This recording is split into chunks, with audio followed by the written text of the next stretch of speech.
commence tout de suite par des nouvelles de l'OPCI Swiss Life Dinapierre que vous connaissez bien.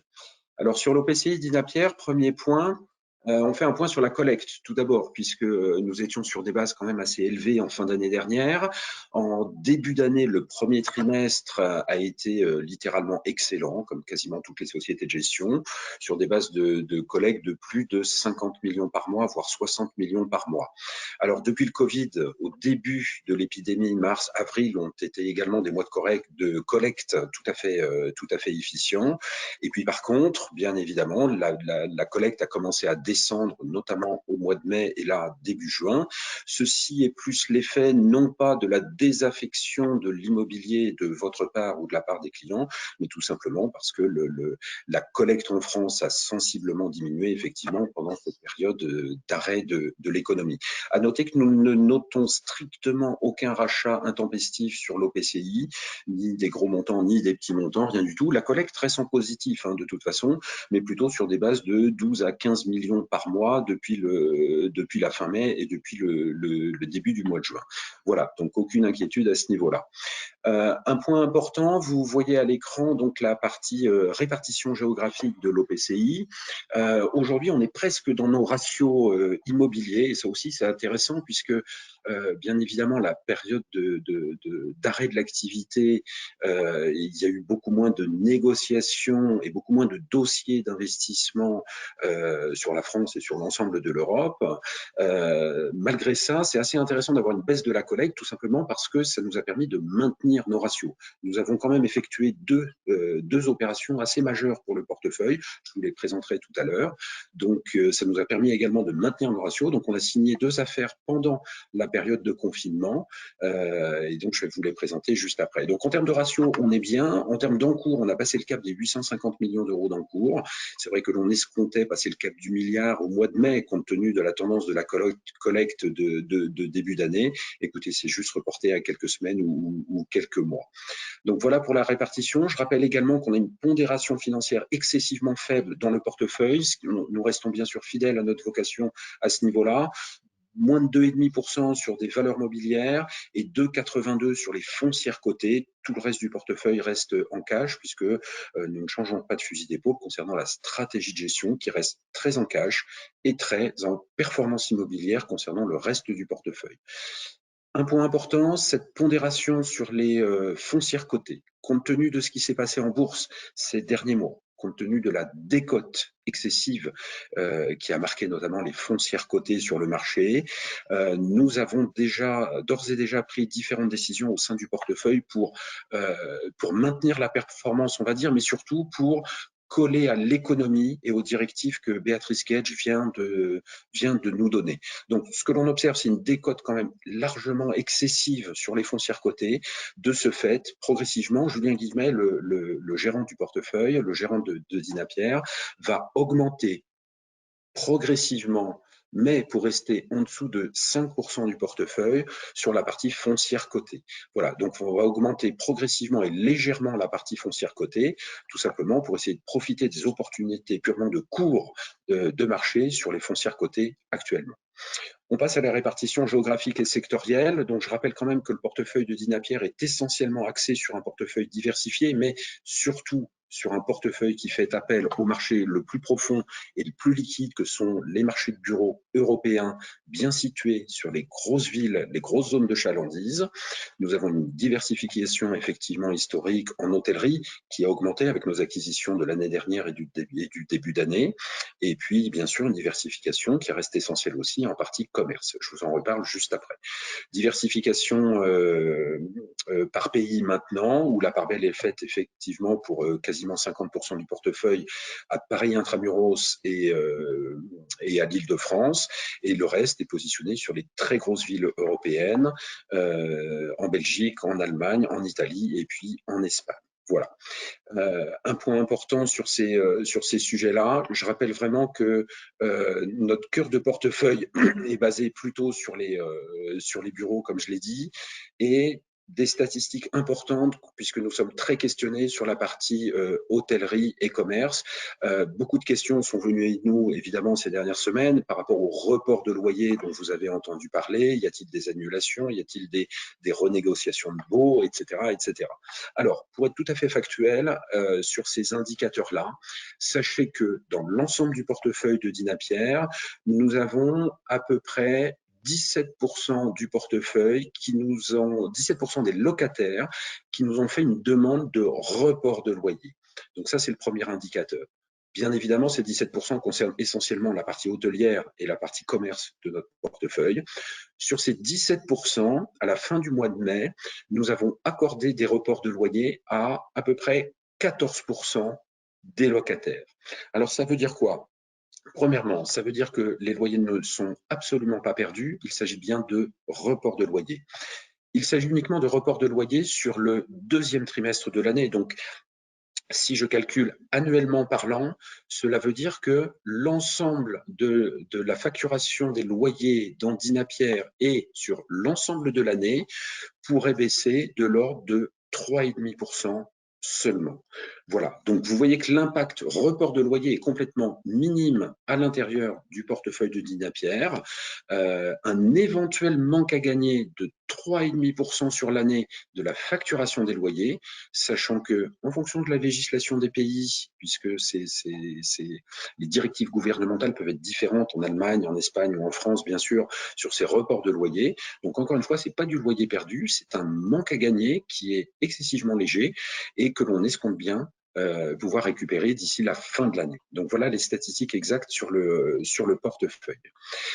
Au niveau des performances, vous le savez, depuis le début de l'année, l'OPCI a une performance d'à peu près 0 ou très légèrement négatif. Ce qui m'intéresse, moi, ce sont les caractéristiques globales de l'OPCI avec, bien sûr, un ratio risque-rendement qui reste à ce que l'on a toujours dit à nos clients et distributeurs, c'est-à-dire un ratio très intéressant, une volatilité excessivement faible, inférieure à 3 sur le court terme, sur le long terme, puisque nous avons une pondération purement financière à l'intérieur du portefeuille qui est très faible. Ça a toujours été notre volonté et ça le restera. Une performance régulière, bien sûr, historiquement, et une performance depuis le début de l'année. Si je vous fais une attribution de performance sur les 5-6 premiers mois de l'année, sachez que la partie valeur et la partie locative, c'est-à-dire perception de loyer, a octroyé une performance positive d'à peu près plus 1,5% sur l'année et que la pondération financière, c'est-à-dire les foncières cotées, même si elle est très faible en portefeuille, a également apporté une contribution négative à la performance de l'ordre de moins 1,5%. Donc, on est à peu près à 0 en termes de performance depuis le début de l'année. En termes de perspective et de visualisation de ce que nous allons faire demain. Tout d'abord, un premier exemple qui est le 18 rue Godot de Mauroy que nous avons signé il y a quelques semaines, que Julien a signé il y a quelques semaines.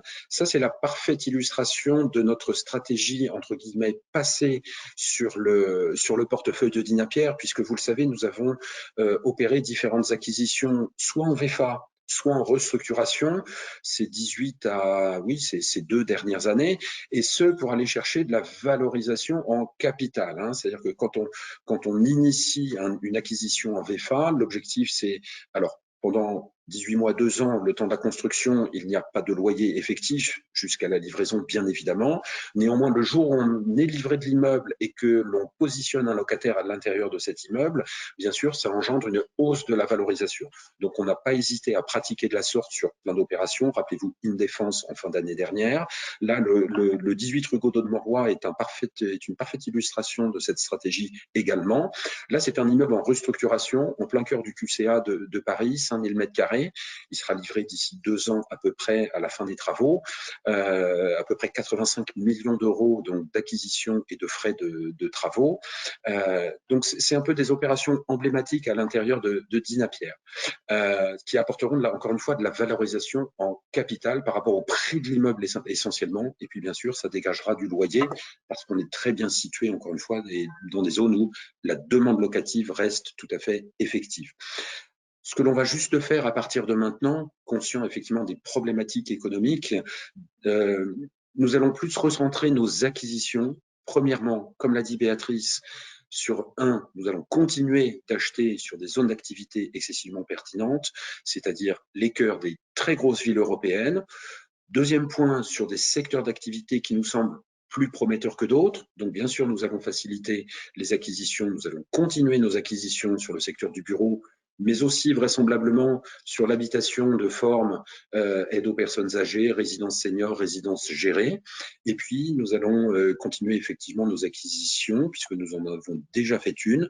Nous allons essayer de faire d'autres acquisitions en logistique. Donc, voilà un peu la teneur de ce que nous souhaitons acquérir en portefeuille. Ceci est vrai pour Dinapierre, ceci est vrai pour la SCPI Pierre Capital également. Par contre, nous allons moins nous attacher à créer des acquisitions en VFA et beaucoup plus nous attacher à créer de la valeur locative. Donc, chercher des immeubles qui ont déjà des locataires, déjà existants, qui ont été restructurés, si possible, assez récemment, et donc qui vont être plutôt stables en prime. On va rechercher plus de la valeur locative dans nos acquisitions à partir de maintenant. Voilà ce que je tenais à vous dire sur l'OPCI Dinapierre. Vous pouvez commencer à poser vos questions. Les caractéristiques du fonds, vous les connaissez de toute façon, donc je ne reviens pas dessus. Donc voilà pour Dinapierre, vous voyez que les perspectives sont tout à fait correctes. Le seul indicateur que je pourrais vous donner, c'est de continuer bien sûr d'utiliser Dinapierre. Continuer de faire grossir les encours parce qu'il faut, à partir de maintenant, nous donner, à nous, sociétés de gestion, l'opportunité de continuer de réaliser nos acquisitions telles que je vous les ai définies donc il y a quelques instants. Et puis, nous sommes persuadés que non pas dans les 6 prochains mois, mais dans les 18 prochains mois, il va vraiment y avoir des opportunités d'acquisition sur le marché. Donc, continuez d'accompagner vos clients en complément, bien sûr, des autres fonds que vous pouvez utiliser. L'objectif de l'immobilier reste un objectif long terme et notre OPCI est particulièrement peu volatile et s'inscrit bien, je pense, dans les allocations d'actifs que vous pouvez préconiser à vos clients. Deuxième partie, deuxième solution, qui est un petit peu moins connue des distributeurs, mais qui a commencé sa collecte assez récemment. Concernant la SCPI Pierre Capital, je vous donne tous les indicateurs tels qu'ils sont actuellement en toute transparence. Premier point, je rappelle bien évidemment la stratégie initiale. Cette SCPI a été créée il y a 3 ans et demi maintenant. Elle est d'assez petite taille, puisque avant mon arrivée, elle faisait 75-80 millions d'euros d'encours. Aujourd'hui, on est en train de passer le cap des 100 millions, on est presque au cap des 100 millions d'euros d'encours. Donc sur la collecte, nous avons fait un peu plus de 15 millions de collectes en fait sur le premier trimestre de l'année, ce qui était pas mal parti, ce qui était un bon début, on va dire, pour cette jeune SCPI. En termes de stratégie de gestion, elle a un positionnement qui est double. Premièrement, France et Allemagne, ou France et Europe, encore une fois, sur des solutions, des situations géographiques que l'on va considérer comme core dans les portefeuilles. Par contre, elle a une stratégie assez différente de ce que vous pouvez trouver dans les autres SCPI, avec un positionnement mixte entre à moitié les bureaux, minimum 50% de bureaux, et à moitié les services à la personne. Services à la personne, c'est l'ensemble des services. Ça peut inclure des résidences gérées, mais aussi du commerce, mais aussi, bien sûr, de l'hôtellerie ou d'autres formes d'immobilier. Alors, je vous présente le portefeuille global puisque nous avons à ce jour 8 actifs immobiliers. Et j'en profite avec ce portefeuille pour vous expliquer exactement ce qui s'est passé sur la distribution des revenus. Simplement en termes de positionnement, je vous rappelle, le bureau, bah oui, on est sur des belles zones à Paris, le 13e arrondissement, le 14e arrondissement, sur 3 emplacements en bureau et un petit peu en commerce également. Et puis, en termes de positionnement, nous avons effectivement 2 actifs, un gros actif hôtelier qui est en Allemagne et un autre actif qui est un actif dit de service, puisque c'est une salle de sport haut de gamme qui est en Allemagne également. Alors, par rapport à la distribution des revenus, quel est l'impact dans une SCPI qui a cette typologie d'actifs immobiliers d'une part, et aussi compte tenu de la taille. Et puis, il y a un troisième facteur, c'est que compte tenu de la collecte, bien sûr, là où on a eu, pour la taille de la SCPI, une collecte assez massive, parce que 15 millions rapportés à la taille de la SCPI, ça fait beaucoup d'argent. Il faut aussi pouvoir investir ces capitaux rapidement. Et donc, le constat aujourd'hui est le suivant. Premier point, Sur l'immeuble de la Porte d'Ivry, tout d'abord, alors il est considéré comme Paris, mais il est juste derrière le périph', donc il reste bien situé. Mais c'est vrai que dès la fin de l'année dernière, nous avons eu, et donc avant Covid, nous avons eu différentes libérations de locataires. Et donc l'immeuble aujourd'hui a été libéré sur 5000 m², il a été libéré à peu près à 70%, donc il est vacant à 70%. Et cette vacance a été portée malheureusement sur l'ensemble du premier trimestre et on n'a pas réussi à relouer les nouveaux locaux, les locaux sur lesquels nous avons fait quelques travaux, nous n'avons pas réussi à louer avant l'épidémie du Covid et donc bien sûr ça a généré un retard de perception de loyer. Ça, c'est le premier point. Le deuxième point, c'est que nos actifs allemands, l'hôtel et la salle de sport, compte tenu des directives allemandes sur les reports de loyer, très clairement, ont commencé à arrêter de payer leur loyer dès le mois de mars. Alors, l'ensemble de tout ça, un petit peu de cash nouveau dans le portefeuille, un petit peu de vacances sur un immeuble en bordure de périphérique, même s'il est bien situé, plus le début des impayés, des reports de loyer concernant l'hôtel et la salle de sport, a fait que dès le premier trimestre, nous avons été obligés, bien sûr, de baisser sensiblement le revenu trimestriel, le dividende prévisionnel du premier trimestre. La baisse a été d'ores et déjà assez sensible, puisqu'elle est de l'ordre de 40% par rapport au prévisionnel. Deuxième point, par rapport aux 2T, cette situation, bien sûr, et malheureusement ne s'est pas améliorée, puisque l'ensemble des reports de loyer mis en place en Allemagne a perduré sur l'ensemble du deuxième trimestre. Alors, par rapport au deuxième trimestre, très clairement, et comme beaucoup de SCPI sur la place, il faut effectivement s'attendre, on n'a pas encore tous les chiffres exacts, mais il faut s'attendre à une sensible baisse du revenu du deuxième trimestre qui pourrait être distribuable auprès des clients. Nous concernant, ça sera une baisse, j'espère, de l'ordre de 70 à 80% maximum, mais ça devrait être dans ces eaux-là. En termes de perspective, et c'est, je pense, le plus important, différents facteurs positifs à vous donner aujourd'hui. Premier point, sur l'immeuble qui a de la vacance sensible dans le sud de Paris, nous avons d'ores et déjà reloué un nouveau locataire. Donc, il y a un étage qui vient d'être reloué. Et bien sûr, nous continuons nos efforts pour louer, pour re-remplir effectivement cet immeuble. Et c'est là aussi que l'on voit que même juste à la sortie du confinement, il est possible de trouver, malgré la conjoncture économique qui est passablement en train de se détériorer, il est possible de trouver des locataires pour peu que l'immeuble soit bien situé. Donc, nous avons déjà trouvé un nouveau locataire pour cet immeuble. Deuxième point, concernant les deux actifs en Allemagne, ils sont en passe de se remettre en activité. Donc, logiquement, à partir du mois de juillet, ils devraient recommencer à payer leur loyer. Donc, vous voyez que la situation de report de loyer devrait s'estomper et que la perception des loyers devrait se remettre en route assez rapidement maintenant. Donc ça aussi, ça devrait rétablir les choses à partir du troisième trimestre. Alors, peut-être pas à hauteur de 100% de la facturation des loyers, c'est bien trop tôt pour se prononcer sur ce sujet-là, mais en tout cas, la partie perception des loyers va recommencer à augmenter à partir du troisième trimestre, en espérant que le Q4 soit conforme à nos attentes. Alors, quelles décisions avons-nous prises par rapport à tout cela? Premièrement, comme je vous l'ai dit, nous avons du cash en portefeuille et ce cash aussi, bien sûr, engendre de la dilution de revenus pour l'ensemble des porteurs de parts. Aujourd'hui, Julien a déjà des touches très intéressantes. Il a plusieurs touches d'investissement pour pouvoir injecter les 15 millions qui sont dans le portefeuille, ce qui devrait permettre de percevoir des loyers très rapidement. Il faut le temps, bien sûr, de finaliser ces dossiers. Ça se fera sans doute pas avant l'été, mais on a de très bons espoirs de pouvoir finaliser une ou plusieurs acquisitions juste après l'été, puisque des dossiers sont déjà engagés. Ce qui nous donne aussi une autre indication, c'est que je vous confirme que les dossiers de transaction recommencent depuis 15 jours environ à revenir au niveau de la société de gestion. Donc, on voit des flux de demandes de vente ou de demandes d'achat de notre part, puisque nous avons du cash en portefeuille.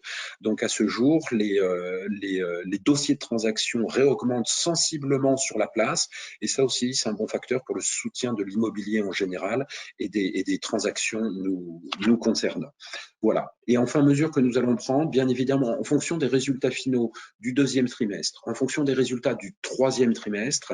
Je rappelle que la SCPI bénéficie quand même de réserves très importantes, c'est-à-dire qu'en 3 ans, nous avons pu mettre de côté à peu près 3 mois et demi de report à nouveau à l'intérieur de la SCPI. Donc, nous utiliserons ce report à nouveau vraisemblablement tout ou partie de ce report à nouveau, hein, je ne sais pas encore, mais nous utiliserons une tout ou partie de ce report à nouveau vraisemblablement lors du quatrième trimestre, lors de la régularisation du dividende du quatrième trimestre. Donc, afin d'essayer de lisser la performance globale annuelle. Donc, très clairement, compte tenu de la stratégie de la SCPI, compte tenu de sa taille également et compte tenu du confinement que nous venons de subir, c'est vrai que l'impact immédiat sur la distribution des revenus, je peux comprendre qu'il soit assez conséquent. Néanmoins, les perspectives ne sont pas mauvaises et souvent les secteurs qui souffrent le plus en immobilier sont aussi les secteurs qui vont se redresser le plus vite ou en tout cas de façon plus transcendante dans les prochaines années en tout cas.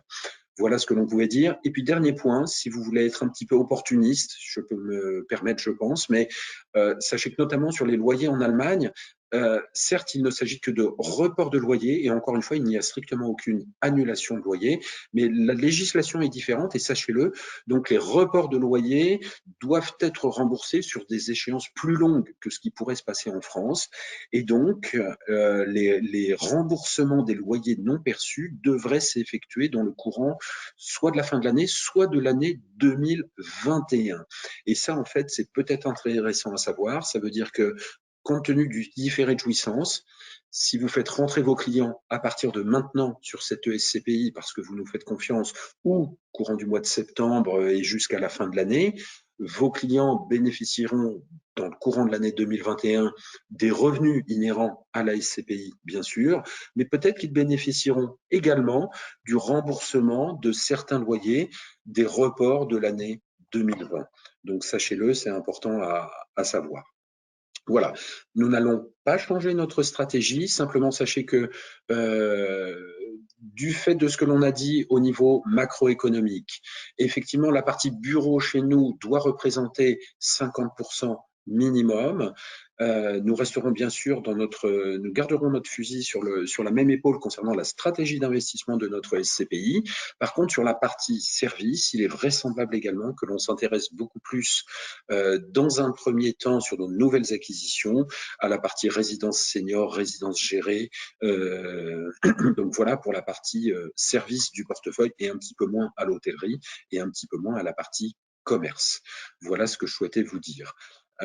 Concernant les caractéristiques de la SCPI, vous les connaissez. Simplement, rappelez-vous que il y a eu quelques modifications là avec l'Assemblée générale de la SCPI au mois de donc l'Assemblée générale qui était il y a quelques semaines seulement, qui a entériné bien sûr les comptes de la SCPI et qui a entériné le fait que nous avons modifié le différé de jouissance pour le passer à 5 mois plus le mois de souscription, donc en tout à 6 mois pour les clients, et ce pour faciliter les délais d'investissement en fonction de la collecte. Et puis, compte tenu du fait que la société de gestion est maintenant assujettie à la TVA, nous avons effectivement pratiqué la même chose dans nos fonds d'investissement, et donc il faut appliquer la TVA. Pour le client final, ça ne change rien, si ce n'est que les frais d'entrée sont passés maintenant à 12% TTC lors de la souscription. Voilà, vous avez un parcours complètement digital pour faire signer vos clients chez nous, un extranet partenaire, toutes les souscriptions sont complètement digitalisées, donc bien sûr, on avait mis en place ces services de longue date et on va jusqu'à les votes en ligne pour les participants pour les assemblées générales, les souscripteurs ont la possibilité de souscrire en ligne. Un grand merci à tous, bonne fin de journée. Écoutez, toutes les équipes restent à votre disposition. Merci à vous. Au revoir.